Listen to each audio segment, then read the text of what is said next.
Um, the title of the play is The Trees of the Dancing Goats. We want to thank especially Barbara Dean initiated the play for the children and the family. And we are really excited um, that they are going to present it to all of you. Without much ado, I would like to pass this time to those who are in the play, and let us watch and enjoy ourselves.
At their farm, just outside Union City, Michigan, the Palaco family didn't celebrate the same holidays as most of their neighbors, but they shared their neighbors' delight and anticipation of them just the same.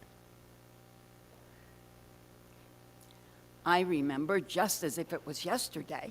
Such cold the winter brings, my babushka said, as she looked out our front window. My bones it makes to ache. She slapped her chest. Then she caught my eye and winked. She wasn't fooling me. I knew how much she loved the snow. It reminded her of her homeland in Ukraine. Grandpa said, Carly, again you complain, but still you watch the snow with such delight in your eyes. And he threw her a kiss. Trisha's grandfather was from Soviet Georgia, way to the south of Russia.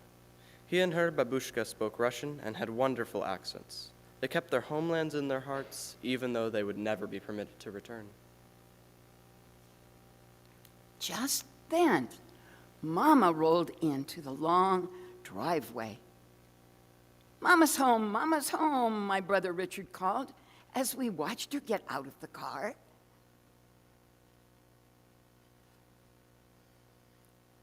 Patricia's mom drove way over to Battle Creek every day to teach school, but now she would be off for 2 weeks because of the holiday season. Tricia loved having her home for winter vacation, and this year they would have a week together to prepare and then 8 days of Hanukkah festivities.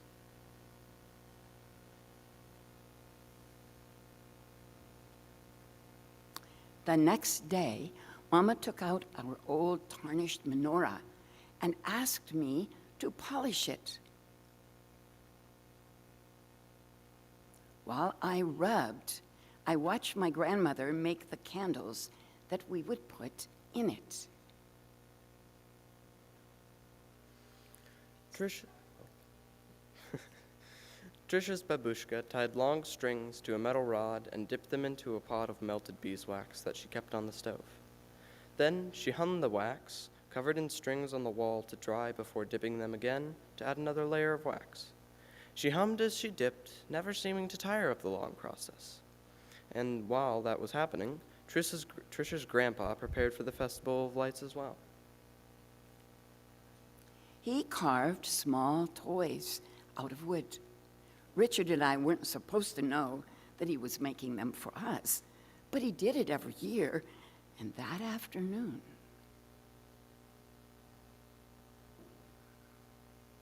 when he went to town,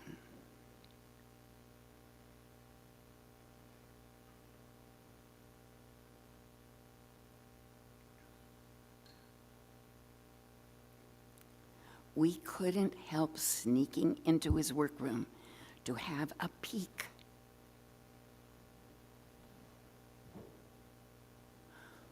"Oh, look, a dancing goat," my brother exclaimed as he held one up. "I like this one," I said, cradling a little dog in my palm. Trisha's grandpa had painted the animals with colors from his homeland. The children marveled at how magical they all were. "Do you think he made enough for all 8 days of Hanukkah?" Richard asked as he eyed the array of wooden figures. "You know he has," I whispered. I took one lasting look, knowing that soon Grandpa would wrap them up in colored paper. My mother called for me, and I thought she had caught us spying. But she only wanted me to go over to the Kremls for some cornmeal.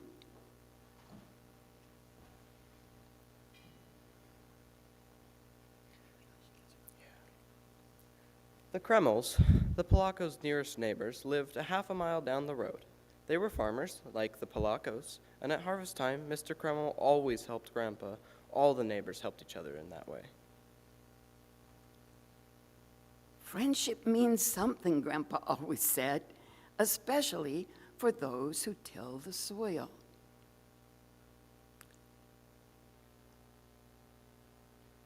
And Grandpa forgot to take his basket when he was going out, so Richard snuck the basket over to the side and put it in the hallway.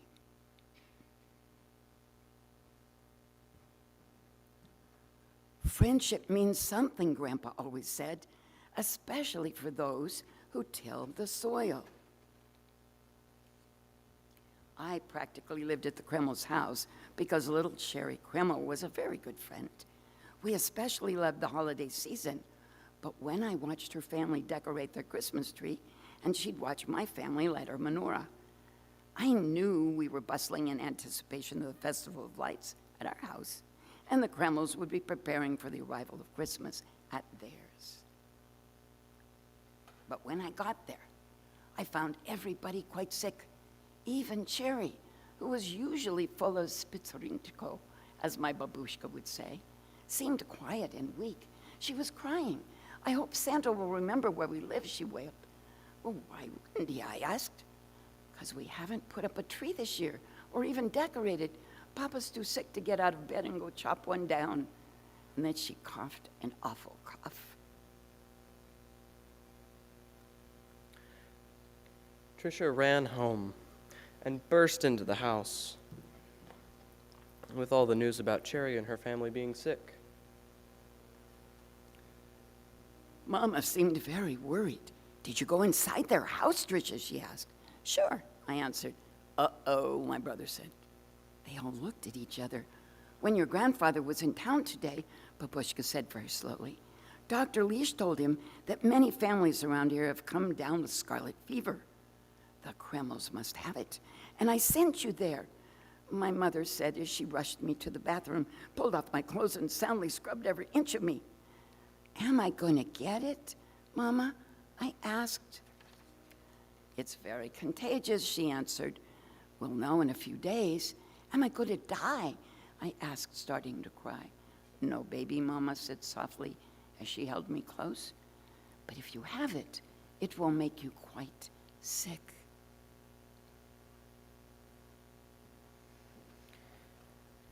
For the next few days, Trisha's family watched her carefully. Richard, of course, took pleasure in making her feel like she was quarantined. He held a cloth over his mouth and nose every time he came near her, and then he'd hack and gag, mimicking the dreadful cough of the fever. But as the days passed, it was evident that she was not going to get sick. But more and more reports came of neighbors falling ill. The Everests, the Gavloks, the Tundervalds, the Molskis. It was an epidemic. We were all worried about our friends, but Babushka was determined our Festival of Lights would go on as planned. On the afternoon before Hanukkah, she bustled around the kitchen. "Such latkes I'll make this year," she exclaimed. while digging for the choicest potatoes in the bin. She hummed happily as she placed the potatoes in front of me. I shredded them with great care. They had to be just right for my babushka slatkes.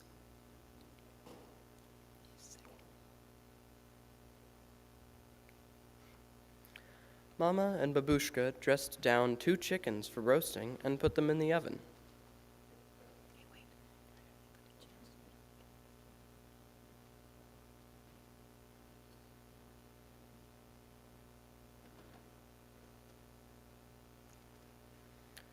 Just as the aroma of the wonderful feast filled the room, the sun set, and it was time to light the menorah.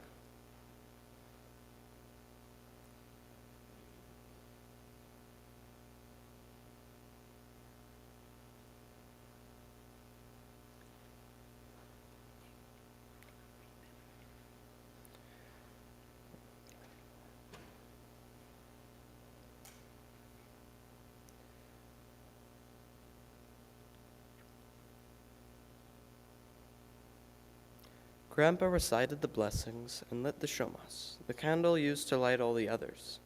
Babushka put the first candle in the menorah and lit it with the shomas.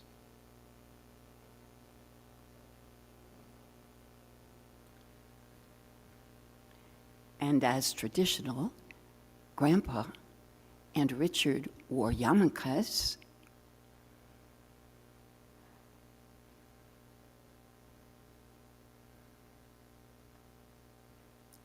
And all the ladies had their heads covered.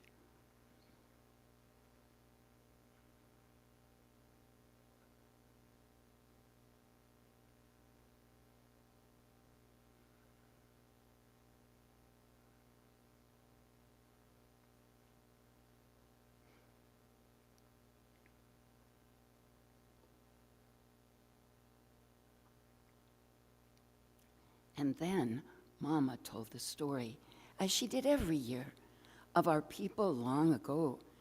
Tonight we are celebrating miracles, she started.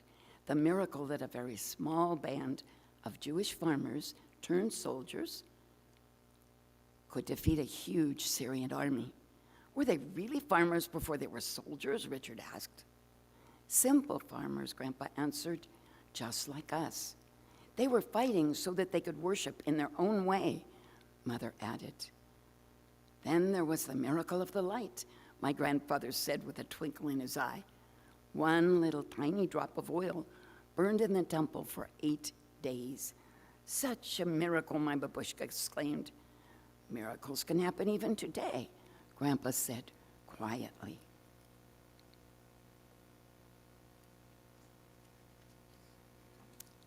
After dinner, Grandpa went off to the side to get his basket because he had a surprise for the children.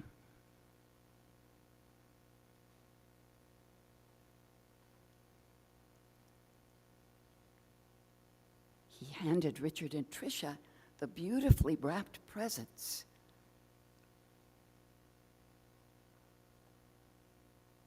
And they opened them even though they knew what was inside.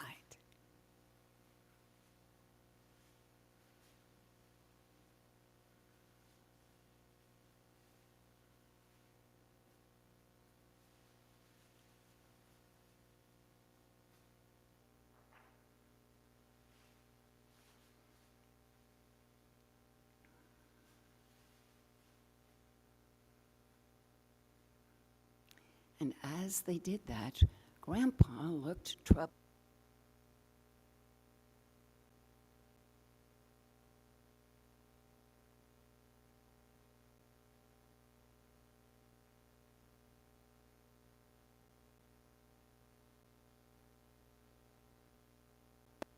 Are having such a hard time. This should be a time of gladness for them. If only we could do something to make their holiday special. His voice trailed off. Babushka thought for a while.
woods just outside of Kiev when I was a little girl. Babushka said recklessly. Grandpa started hanging some of his wooden animals on the branches of the tree. A dancing goat, Babushka remarked as she looked closely at one of them. We shall call these the trees of the dance. We made sure to hang a dancing goat on each and every tree.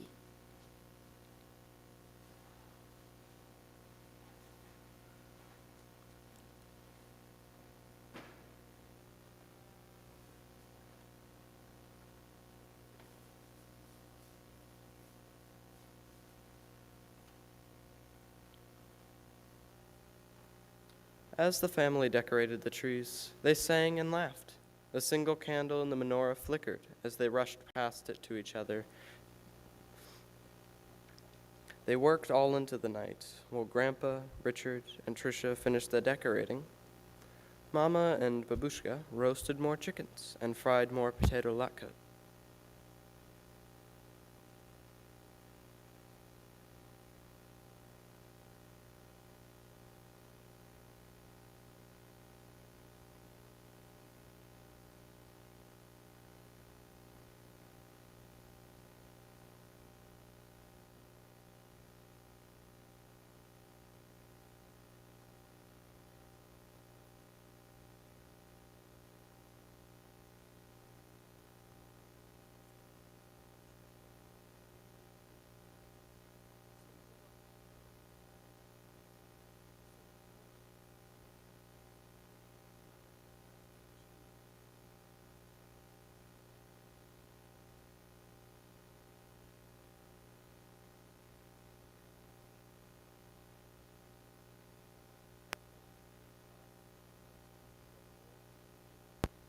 Forward with the trees.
To the old fort.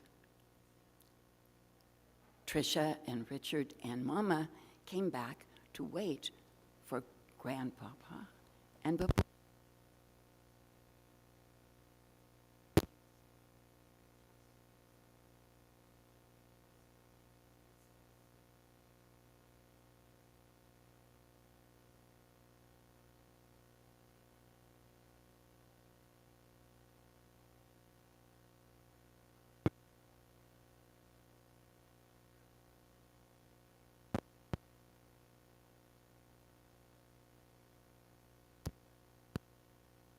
Put a candle in a holder for them to light later.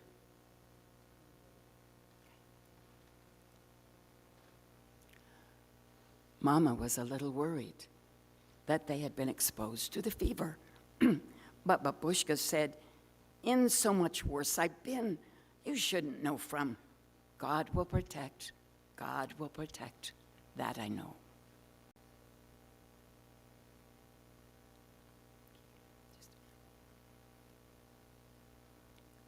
At this point, they filled the menorah with all of the candles from the full 8 days. It was now 8 days later.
When the 8 days of Hanukkah had come and gone, the family sat down to have their last Hanukkah feast.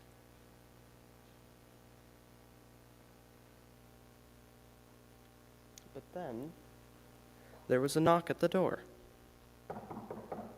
Now, who could that be? Babushka said as she scurried to the door with her usual smile.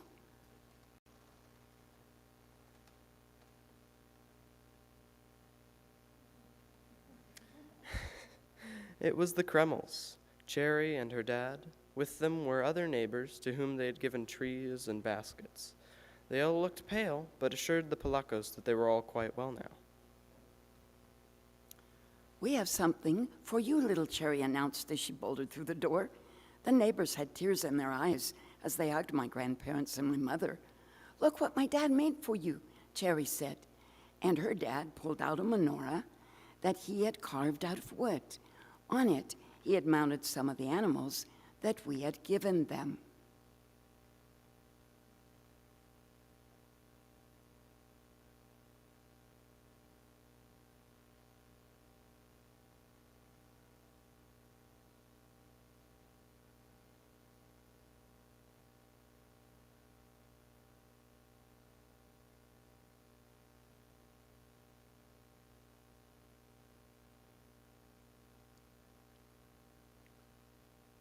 How beautiful, my babushka said. Come, Grandpa invited them. You are so welcome. Thank you, thank you. Thank you, George, Mr. Kreml said, looking into Grandpa's eyes. So they shared the feast, and by this time the menorah had been lit for quite a while. And when they lit the candles in the new menorah, everyone noticed something wondrous. Look, I called out. Our old candles are exactly as tall as the new ones. The old ones don't even look burned down, Mama said softly. Another miracle, Grandpa said. A miracle indeed, my babushka said, giving me a big hug. Then we all got up and danced and laughed together in the flickering candlelight.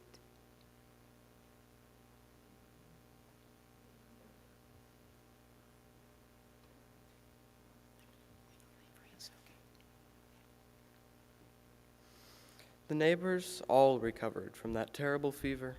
Few were left with any permanent damage, and what they were left with was a long cherished memory of that Christmas when Santa really did come. And my family, too, has never forgotten that incredible winter of the fever, the miracle of the true friendship, and the trees of the dancing goats.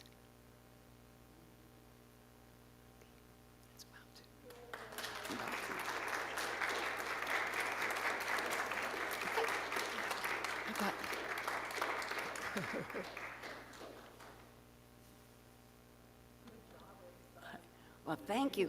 Thank you for coming.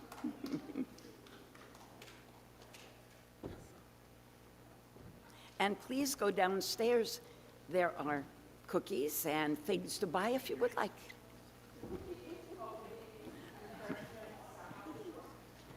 Thank you. You did superbly. You edited exactly what needed to be done. I'm not sure what the microphone was doing, but... We weren't. You moved the microphone. It was pretty funny, but yeah, we obviously weren't ready to switch places yet, and I was too distracted by the play a few times. No, that was fine. I wasn't expecting us to do that. Oh, well, yeah, I know. We only had a couple of practices. Right. No, it was just fun. Thank you so much. You can read in a play from me anytime. Merry Christmas.